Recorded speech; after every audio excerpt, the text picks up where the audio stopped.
How to fix Snapchat save in chat option. First thing, open the settings and then go to the apps manager. When you open the apps manager, on this page you will find all the apps that you have on your phone.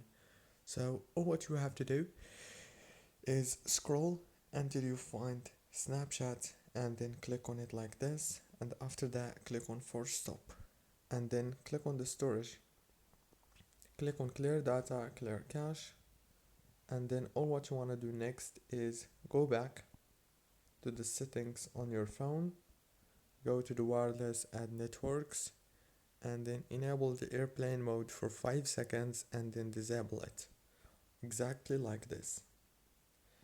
That's it guys. Now all what you want to do next is go to the Play Store or the App Store, search for Snapchat and update it. If the problem is not solved yet, then you have to remove Snapchat and re-download it. Don't forget to like, subscribe.